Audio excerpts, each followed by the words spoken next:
Sebelumnya, Assalamualaikum warahmatullahi wabarakatuh. Waalaikumsalam warahmatullahi Waalaikumsalam wabarakatuh. warahmatullahi wabarakatuh. Pada pertemuan kali ini, marilah kita panjatkan atas kehadirat Allah Subhanahu wa Ta'ala yang telah memberikan rahmat, hidayah, dan inayahnya kepada kita semua, sehingga kita dapat berkumpul pada diskusi pada malam hari ini. Dan tak lupa, sholawat serta salam kami haturkan kepada junjungan kita, Nabi besar Muhammad Sallallahu Alaihi Wasallam. Langsung saja, topik yang akan kita bicarakan pada malam hari ini adalah tentang PKM kewirausahaan. Saya selaku moderator akan membimbing diskusi pada malam hari ini.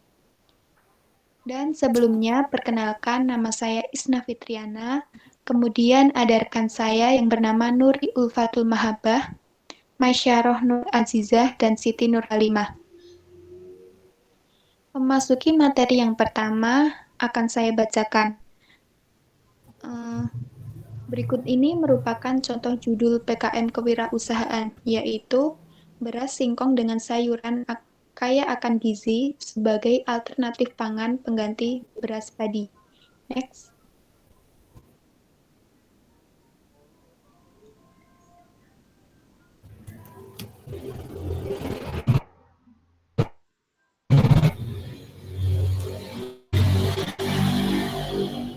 Next.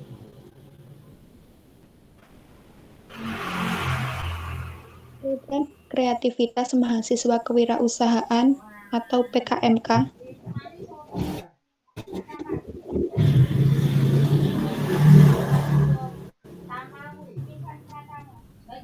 merupakan program kreativitas mahasiswa dalam menciptakan aktivitas usaha. Tim mahasiswa harus melakukan analisis adanya kebutuhan dan juga peluang pasar. Kemudian membuat kreativitas atau komoditas usaha dalam rangka menyediakan kebutuhan pasar tersebut. Kemudian jenis komoditas PKM kewirausahaan, yaitu ada produk barang berupa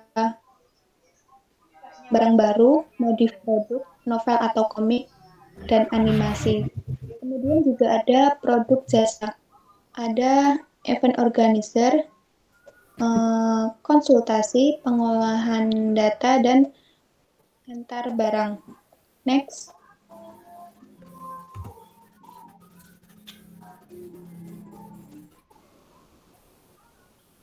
Tujuan PKM kewirausahaan yaitu untuk memotivasi dan membuka peluang bagi mahasiswa untuk menghasilkan karya kreatif sebagai bekal berwirausaha sebelum atau setelah menyelesaikan studi.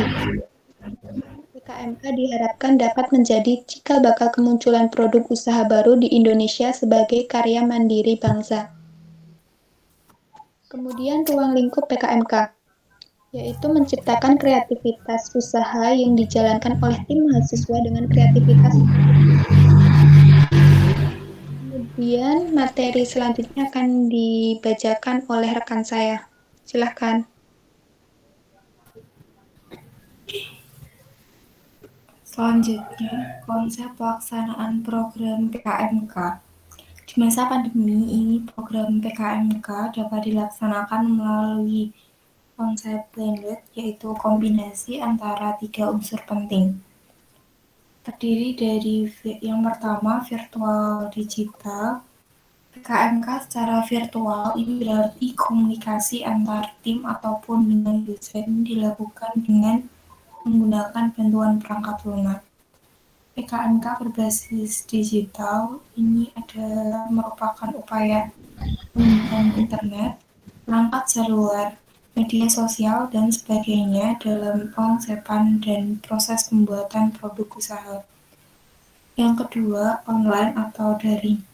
PKMK yang dilaksanakan berbasis pada jaringan internet.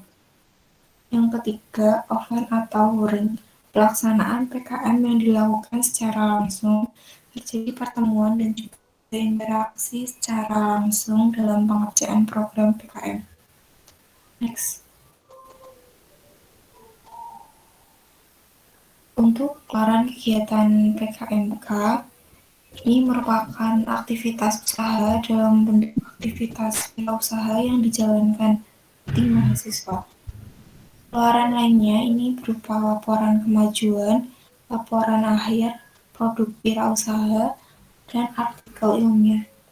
Pelaksanaan PKMK ini harus didokumentasikan dalam catatan harian dalam bentuk logbook dan laporan kemajuan serta laporan akhir yang dibuat juga harus merujuk pada logbook.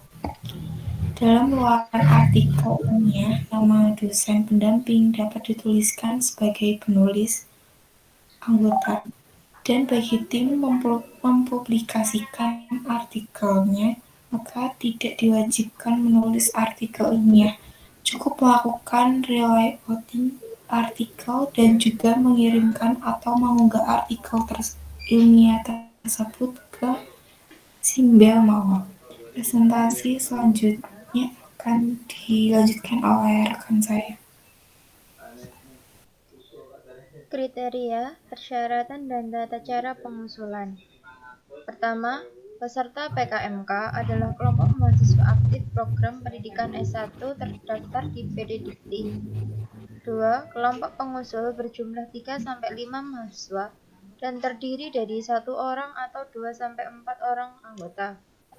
3. Nama-nama pengusul yang terdiri dari ketua dan anggota harus ditulis lengkap dan tidak boleh disingkat. 4.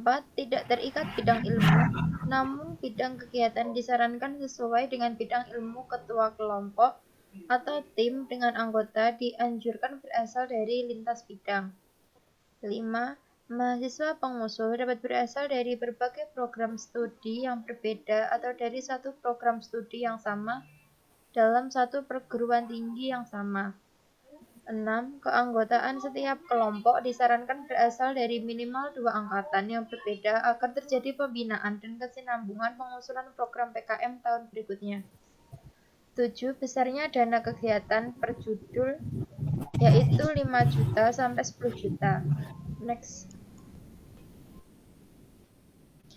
Sumber dana kegiatan. Sumber dana ini berasal dari Direktorat Ilmawa Dikti dan dimungkinkan adanya tambahan dari internal perguruan tinggi ataupun dari pihak lain. Jika ada sumber dana selain dari Direktorat Ilmawa, maka surat pernyataan bantuan dana dari pemberi dana wajib dilampirkan dan jumlahnya tidak boleh lebih dari 25% dari dana yang diusulkan ke Bilmawa. Selanjutnya akan dibacakan oleh rekan saya. Jadi, selanjutnya kita akan membahas tentang sistematika profil kegiatan. Yang pertama, pada bab 1, bagian pendahuluan yaitu berupa latar belakang atau alasan yang mendasari disusunnya proposal PKMK. Apakah komoditas produk PKMK itu berdasarkan atas hasil riset pasar atau inisiatif sendiri untuk membuka pangsa pasar. Ungkapan pula jenis dan spesifikasi teknis komoditas yang akan menjadi modal berwirausaha dengan memaparkan perbedaan dan keunggulan produk PKMK dibanding dengan produk-produk sejenis yang sudah ada. Calon konsumen perlu untuk diungkapkan keberadaan dan sebarannya. Selanjutnya yaitu pada bab 2, yaitu mengenai gambaran umum rencana usaha. Pada bab ini akan diuraikan tentang kondisi umum lingkungan yang menunjukkan potensi sumber daya dan peluang pasar termasuk analisis ekonomi usaha yang direncanakan. Sajikan secara singkat untuk menunjukkan kelayakan usaha dalam bentuk analisis keuangan. Usaha minimal itu 1 tahun ke depan untuk dapat menunjukkan keberlanjutan usaha.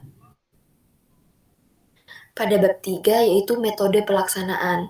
Pada metode pelaksanaan ini yaitu menyajikan uraian tentang teknik atau cara membuat produk komoditas usaha, mengemas dan memasarkannya sekaligus tahapan pekerjaan dalam mencapai tujuan program. Pada tahapan pekerjaan, uraian aktivitas-aktivitas yang dilakukan dan alat atau bahan yang digunakan. Aktivitas pelaksanaan harus memenuhi protokol COVID-19. Selanjutnya pada bab 3 yaitu terdapat biaya dan jadwal kegiatan. Pada hal ini yaitu terdapat anggaran biaya dan jadwal kegiatan yang akan dilakukan yang telah disusun dalam PKMK.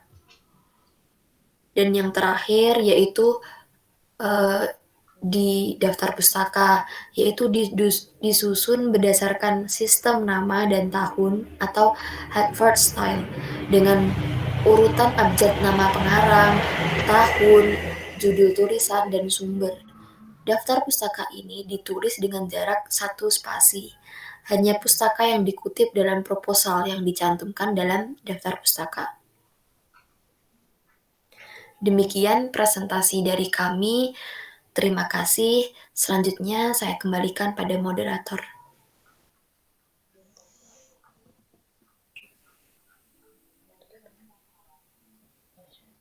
Demikian hasil diskusi yang dapat kami sampaikan. Apabila ada kesalahan dalam penyampaian diskusi kali ini, kami mohon maaf.